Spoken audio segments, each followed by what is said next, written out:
kulan wacan oo wanaagsan daawadayaal ku soo dhowaada wararkii ugu dambeeyay Soomaalida iyo caalamka qodobada warkeenana waxaa ka mid ah xiisadda siyaasadeed ee Koonfur Galbeed oo mar kale cirka isu sii shareertay kadib markii ay siyaasiyiin ay villa Soomaaliya gadaal ka riixayso ay qaadaceen heshiiskii lafta Gareen iyo Aadan Madoobe. Haddaba xiisaddan ka soo cusbaanaatay maxay tahay wararkeena ayaad kaga bogan doontaan. Qodobada kale ee warkeenana waxaa ka mid ah ururada siyaasiyiinta maamulka Puntland oo ku dhawaaqay tallaabo degdeg ah. Haddaba maxay tahay tallaabadaasi wararkeena ayaad kaga bogan doontaan. Iyo maamulka Jubbaland oo dalab la xiriira xiisadda gobolka Gado u gudbiyay Ra'iisul Wasaare Xamse. Haddaba dalabkaasi muxuu yahay wararkeena ayaad kaga bogan doontaan. Qodobadaas iyo kuwa kaloo intaasi ka faahfaahsan ayaad warkeena ku maqli doontaan. Fadlan haddii aad nagu cusub tahay subscribe sar kambaleelkana furo si aad ula socoto wararka iyo warbixinadan halkan soo gelino. Aynu ku bilowno wararkeena. Muddaxileedka sharciga ah ee madaxweynaha dowlad goboleedka Koonfur Galbeed ayaa maanta soo idlaaday,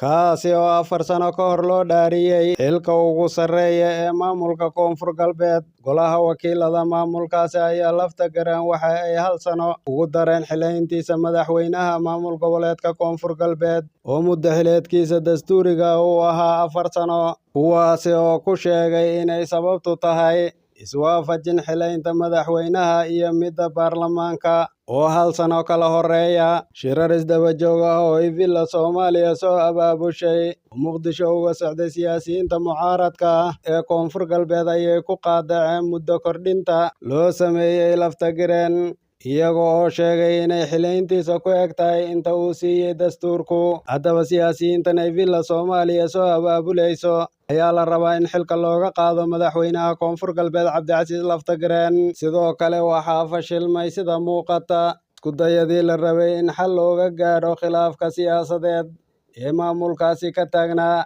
kadib markii 2 maalmood ka hor si wadajir ah ay u soo wada saareen gudoomiyaha golaha shacabka iyo madaxweynaha Koonfur Galbeed Cabdicasiis lafta Gareen in 5 Janaayo uu qabsoomi doono shirka dib u heshiisiinta.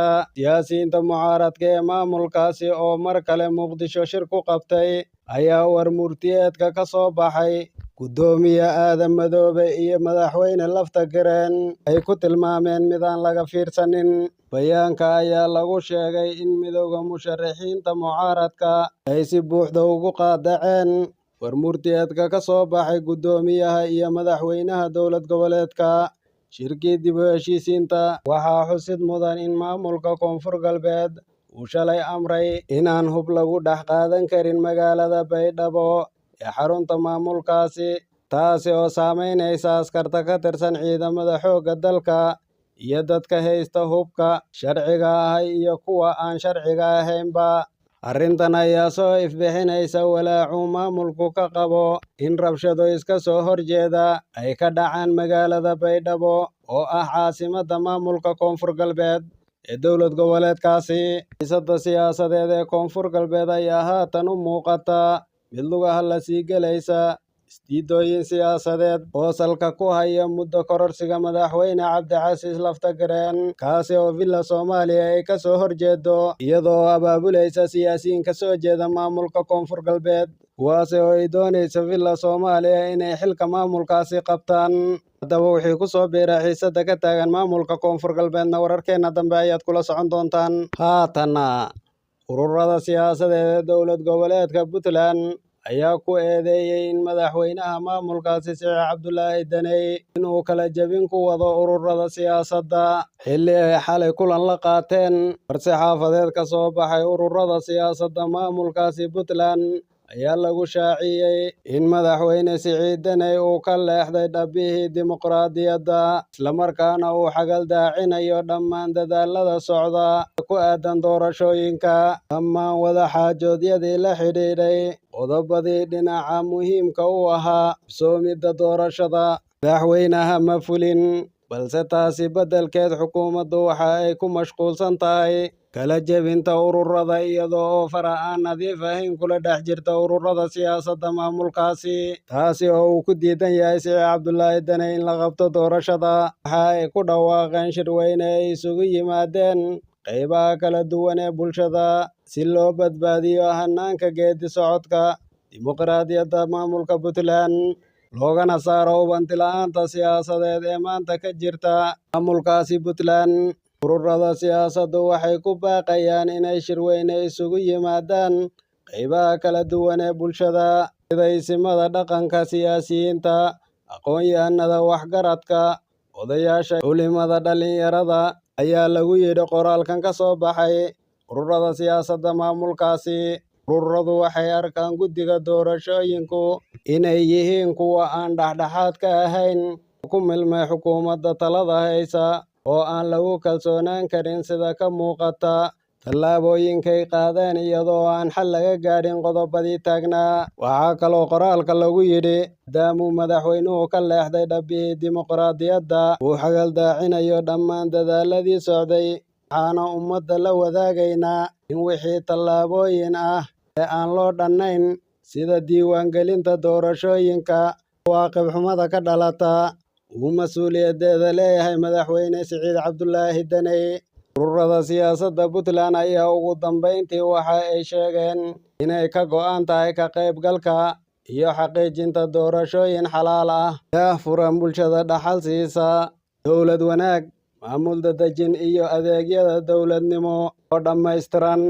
Haddaba wixii ku soo biira wararkeena dambe ayaad kula socon doontaan.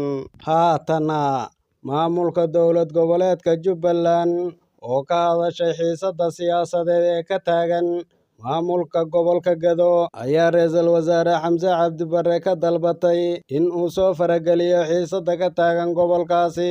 Madaxweyne ku-xigeenka Jubbaland Maxamuud Sayid Aadan oo shir jaraa'id ku qabtay Kismaayo ayaa sheegay inay ka maamul ahaan walaac xooggan ay ka muujinayaan xaalad amni, mid maamul iyo mid bini'aadannimo ee ka jirto gobolkaasi Gedo. Dowlad goboleedka Jubbaland waxa ay rajeynayaan in xukuumadda ra'iisul wasaare Xamse Cabdi Barre ay arrintan wax ka qabato maadaama ay tahay arrin bannaanka ka ah dastuurka iyo xeerarka dalka u degsan, ayuu yidhi Maxamuud Sayid Aadan oo ka hadlayay xiisadda ka soo cusboonaatay gobolkaasi Gedo. Jubbaland waxa ay gudanaysaa waajibaadkeeda dastuuriga ah waxayna qaadanaysaa tallaabooyin isxiga, ayuu yidhi, oo xal u noqonaya xaaladda gobolkaasi, taasi oo ummadda gobolka Gedo gaarsiinaysa amni, maamul, garsoor iyo adeeg bulsho oo dhammaystiran, ayuu yidhi Maxamuud Sayid Aadan oo ka hadlayay arrintaasi iyadoo maamulka Gedo uu cabashada ugu weyn uu ka qabo maamulka Axmed Madoobe. Waxa uu ka codsanayaa qaybaha kala duwan ee bulshada gobolkaasi Gedo inay isgarab istaagaan nidaamka dowladnimada kana hortagaan foodada iyo qaska ay wadaan ad ku howlan danahooda gaarka ah, sida uu hadalka u dhigay Maxamuud Sayid Aadan, iyagoo qaska iyo dhibaatooyinka ugu badan ay ku eedeynayaan Axmed Madoobe dadka gobolkaasi. Inkastoo madaxweyne ku-xigeenka shakhsiyaadkaas uuna carabaabin, haddana waxaa muuqata inuu ka hadlay Senator Fartaag iyo Cabdirashiid Janan oo dhowaan tegay gobolkaasi. Dowladda federaalka Soomaaliya waxaan ka codsanaynaa inay arrintan ay siiso mudnaanta ay leedahay, waayo arrinta gobolkan oo la xalliyo waxay furo u tahay la dagaalanka argagixisada iyo dhismaha qarannimada Soomaaliya, maadaama gobolka ku xeeran yihiin arrimo fara badan oo dhinacyo badan ka imanaya. Ugu dambeyntii waxa uu digniin u diray ciidamada kala duwan ee ku sugan gobolkaasi Gedo oo uu sheegay inay dhexdhexaad ka noqdaan arrimaha siyaasadeed iyo maamul, islamarkaana ay ka shaqeeyaan amniga oo keliya. Dowladda federaalk ee Soomaaliya ayaa weli wax war ah ka soo saarin xiisadda siyaasadeed ee ka taagan gobolkaasi Gedo, xilli uu maamulka gobolkaasi uu si toos ah uga hor yimid dowladda. Qodobkaas ayaa warkeena ugu dambeeyay. Sidaas iyo nabadgelyo.